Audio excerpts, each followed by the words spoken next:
Et salut les gens, ici Mishlip pour une nouvelle vidéo un peu différente des 19 précédentes. Et aujourd'hui on va parler d'un sujet qui m'a été très demandé. T'as déjà fait cette blague. Oh. Donc aujourd'hui nous allons parler de créatures mythologiques. Et évidemment nous ne les verrons pas tous. Le centaure. Ils sont mi-cheval, mi-homme. Et là vous me direz... Oh, les centaures, ce sont des créatures si gentilles. Pour me dire ça, tu vas penser aux centaures d'Harry Potter. À part Chiron et Polo, ce sont tous des brutes qui aiment donc bien se battre et qui mangent la chair crue, et pas qu'animal. Mais pas de panique, ils ont été tous décimés car lors d'un mariage où ils étaient invités, un centaure a essayé de violer la mariée et quelques autres invités. Du coup, le marié l'a plutôt mal pris et les a tués. Bon, il y en a quelques-uns qui ont réussi à s'enfuir. Cerbère, c'est le chien qui garde les enfers. Il a 3 têtes, des vipères sur le dos et un serpent pour queue. Autrement dit, il n'est pas très accueillant. Il empêche les vivants d'entrer en enfer et les morts d'en sortir. Mais 2 personnes ont réussi à y rentrer vivants. Orphée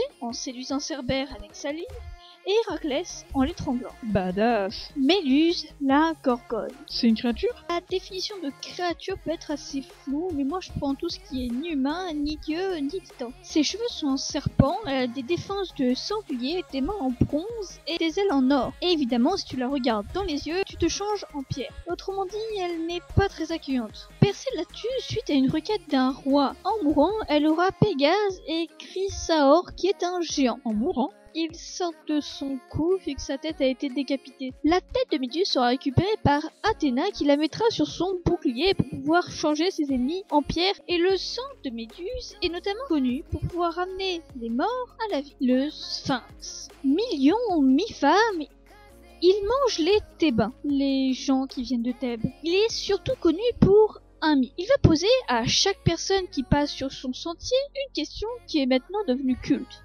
Quel est l'animal qui marche le matin à 4 pattes, à midi sur 2 et le soir sur 3? Oedipe répondra correctement l'homme et arrivera victorieux à Thèbes, malheureusement pour lui. Mais bon, ça c'est une autre histoire. Pégase, cheval ailé, fils de Méduse, comme vu précédemment, il est au service de Zeus, le dieu des dieux. On retrouve Pégase aux côtés des muses avec qui il est plutôt ami pendant une compétition musicale. Sinon, il a empêché le mont Hélicon d'atteindre le ciel en lui donnant un coup de sabot d'où jaillit une rivière. Le mont devint alors le bois sacré des muses.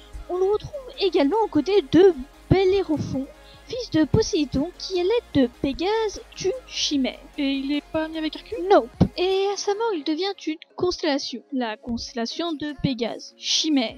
Elle a un corps de lion, une queue de dragon et de serpent, et une tête de chèvre sur le dos. Je me demande son utilité, mais enfin bref. Elle fut tuée donc par Bellérophon sur le dos de Pégase, car Chimère tuait des gens dans la région de Lycie. Les satyres.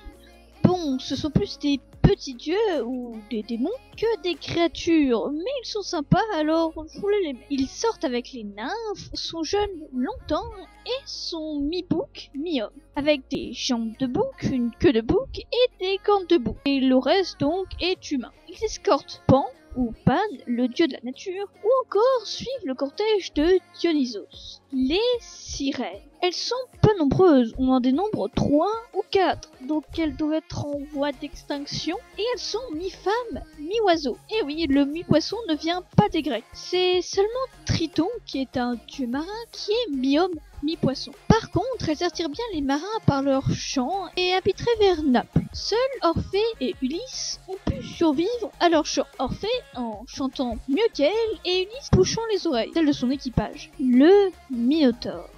Il est le fils de Posiphoé, la femme de Minos, et d'un taureau. En fait, Poséidon, pour se venger de Minos, fait tomber sa femme, Posiphoé, amoureuse d'un taureau. Ils vont donc avoir un enfant, mi-homme, mi-taureau. D'où d'ailleurs le nom de Minotaure, composé de Minos et taureau. Minos, qui était plutôt énervé que sa femme l'ait trompé avec un taureau, fit construire par Dédale un labyrinthe par lequel on ne pourrait pas ressortir, pour que le Minotaure ne puisse pas non plus y sortir et qu'on ne puisse plus le voir. Ouais, il était vraiment vénère. Cela donne donc le labyrinthe de Dédale, où il y a enfin donc le Minotaure qui fut ensuite tué par Thésée. Mais bon, ça c'est une autre histoire. Merci d'avoir regardé cette vidéo, tu peux t'abonner, partager, liker, etc.